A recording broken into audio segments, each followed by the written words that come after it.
My name is Evelyn Carter, and this is a story I never thought I'd have the strength to tell. It's not just about a building, you see. It's about the foundations that crumble beneath you, the walls you think will stand forever, and the people you trust to hold the keys to your heart. It's about how the echoes of a single betrayal can ripple across a lifetime, silencing the music that once filled the halls of your memory. If you've ever loved someone unconditionally, if you've ever built a world with someone only to watch them dismantle it brick by brick, then you might understand the quiet storm that has lived inside me for these past 20 years. It all began in a sun-bleached farmhouse in rural Queensland, Australia. The air there smelled of red dust and eucalyptus, a scent that still conjures a profound and complicated homesickness in me. Our parents, Arthur and Maeve, were not wealthy people, but they were rich in ambition and love. They had emigrated from England with little more than a steamer trunk and a dream, and with their own hands, they built a life from the unforgiving Australian soil. They started with a small parcel of land, farming sorghum and raising a few head of cattle. But my father, a man with a quiet mind and a visionary spirit, saw potential where others saw only scrubland. He noticed the trucks rumbling along the nearby highway, carrying goods from the coast to the burgeoning inland towns. With a loan that must have kept him awake at night, he built a large, utilitarian structure right on the edge of our property, a warehouse he named Carter's Freight and Storage. It wasn't much to look at, just a great, gray tin shed, but to him, it was a cathedral of commerce. My brother, Robert, and I grew up in the shadow of that building. Its corrugated walls were the backdrop to our childhood. We'd race our bicycles around its vast perimeter, our laughter bouncing off the metal, and we'd sneak inside to marvel at the towering shelves, empty at first, but slowly filling with the tangible proof of our father's success. Robert was 2 years my senior, my protector, my confidant. He was all sun-bleached hair and scraped knees, with a grin that could charm the birds from the trees. I was the quieter one, the dreamer, always with my nose in a book. But together, we were a team. He'd cover for me when I'd sneak off to read under the ghost gum tree, and I'd help him with his maths homework, the one subject that ever seemed to trouble him. Our parents worked tirelessly, their lives a symphony of early mornings and late nights, their love for us, and their belief in their enterprise the fuel that kept them going. I can still see my mother, her hands raw from packing, bringing us glasses of icy lemonade on a sweltering afternoon, her smile never faltering. I can see my father, his face etched with fatigue, but his eyes alight with pride as he showed me the ledger, the numbers climbing steadily year after year. Tragedy, when it came, was as swift and brutal as a summer storm. A car accident on a rain-slicked road.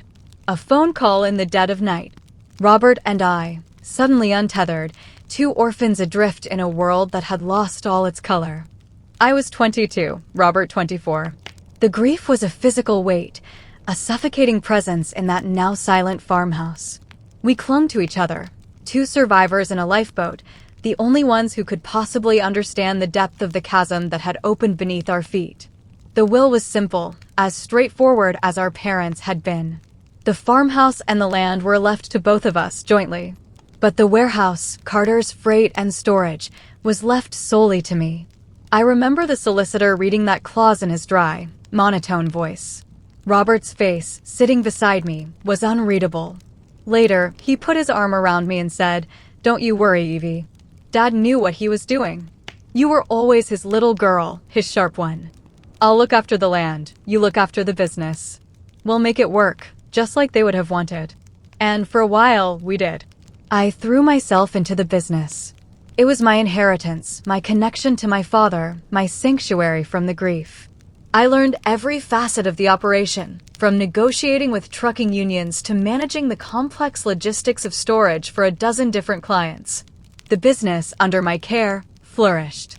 It grew from a local storage facility into a key regional logistics hub. I bought out the surrounding land, expanded the building twice, and modernized everything. The Great Gray Shed was now a state-of-the-art, climate-controlled warehouse, a monument not just to my father's dream, but to my own sweat and tears. Robert, on the other hand, struggled. The farm wasn't his passion. He found the isolation stifling.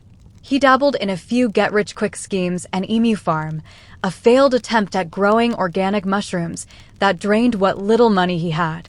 He'd come to me, always with that same charming, boyish grin, and ask for a loan from the business, just to tide him over.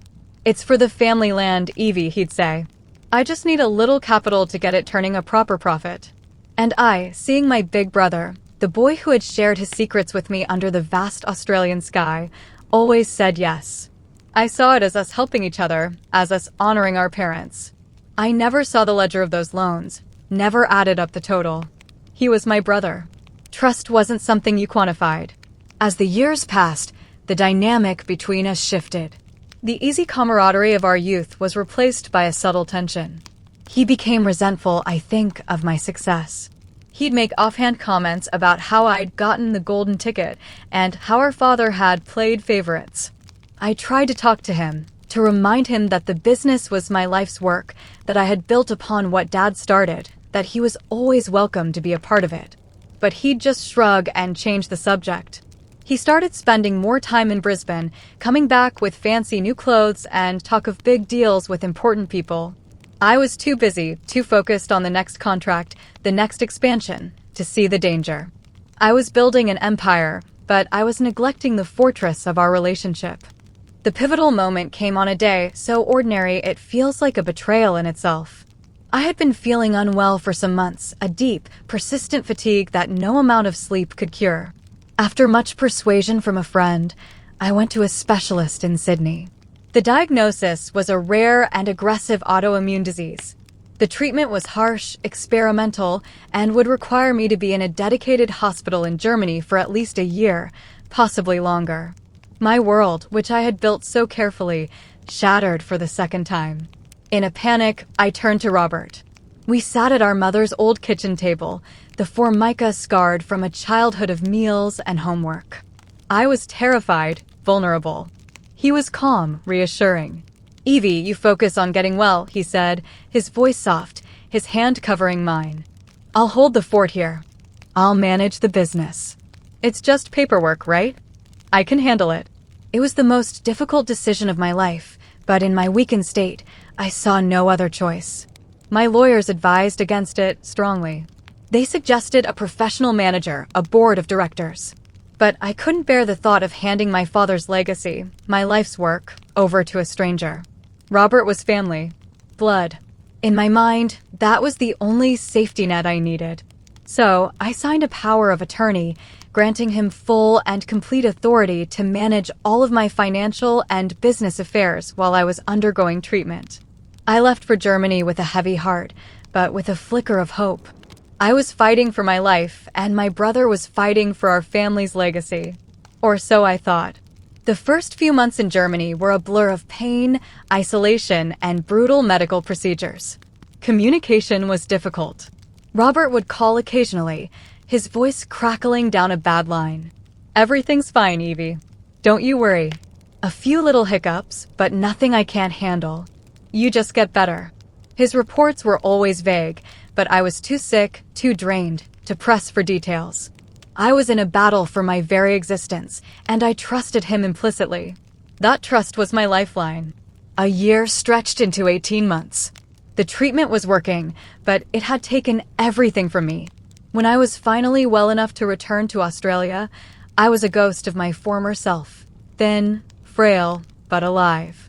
I couldn't wait to see Robert, to thank him, to finally come home.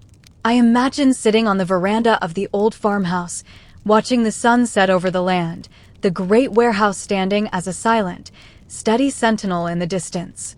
But the home I returned to was not the home I had left. Robert picked me up from the airport.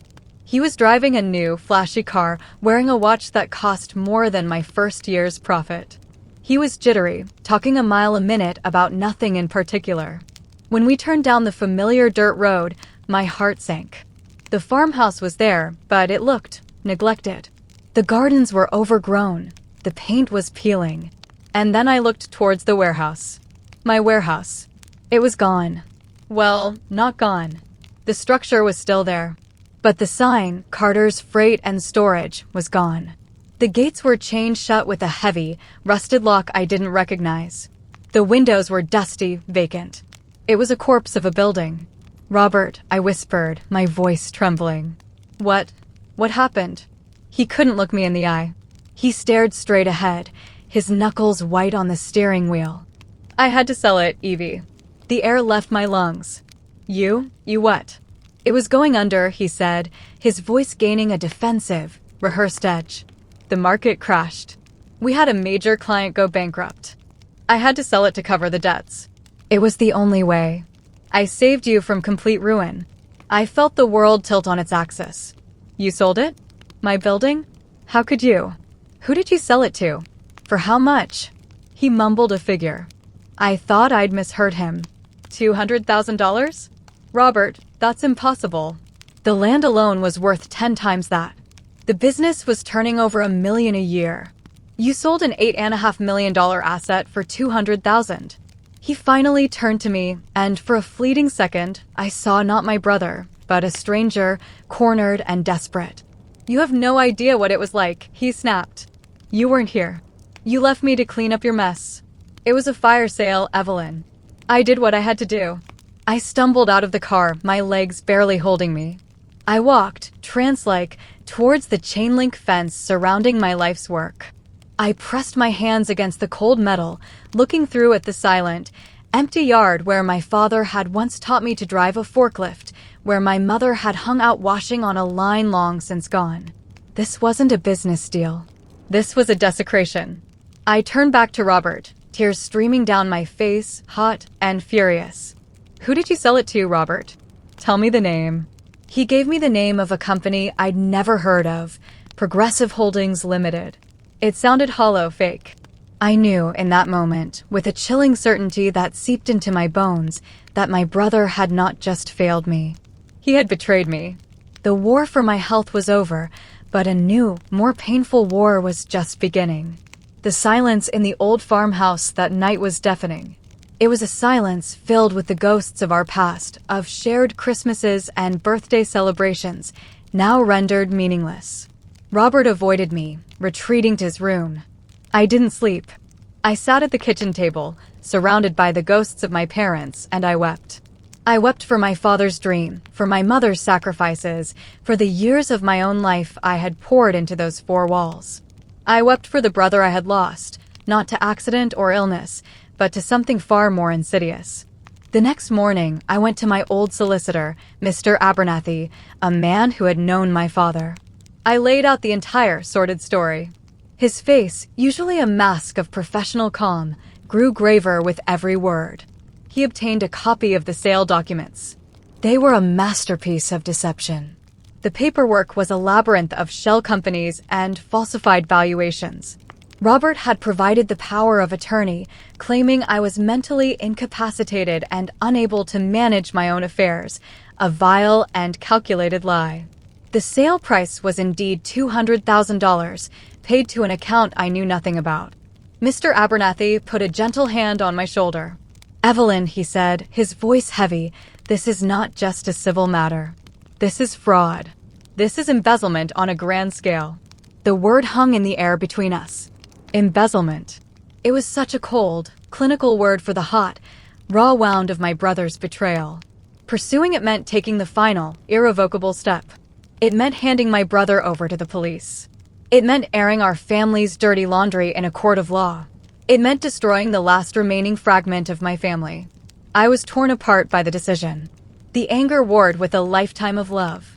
I remembered the boy who had given me his last piece of licorice, who had held my hand at our parents' funeral. How could that boy have done this? For weeks, I was paralyzed by grief and indecision.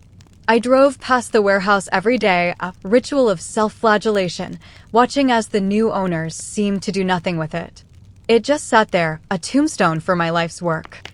It was during one of these agonizing drives that I saw a familiar face. It was old Ben Miller, who had been the foreman at the warehouse since my father's day.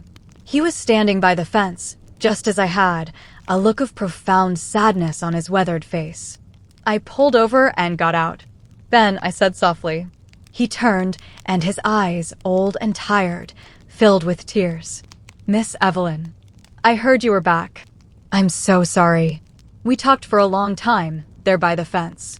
And he told me a story that made my blood run cold. He told me how Robert had come in just after I left and immediately started making changes. He'd fired the most experienced staff, including Ben himself, replacing them with men Ben described as shady characters. He'd started turning away long-standing clients, claiming we were over capacity. He'd run the business into the ground deliberately, creating the very crisis he had used to justify the sale. He was gutting it, Miss Evelyn, Ben said, his voice cracking. From the inside out. It was like he wanted it to fail. It broke my heart to watch. Your dad, he would have been devastated. That was the moment my indecision ended. This wasn't just a mistake made under pressure. It was a premeditated, cold-blooded dismantling of our heritage. Robert hadn't just sold a building, he had spit on our parents' graves. With a heart heavier than I ever thought possible, I walked into the local police station with Mr. Abernathy and a box of documents. I filed a report for fraud, theft, and forgery. The investigation was slow, a torturous unfolding of the truth. The police traced the money from the sale.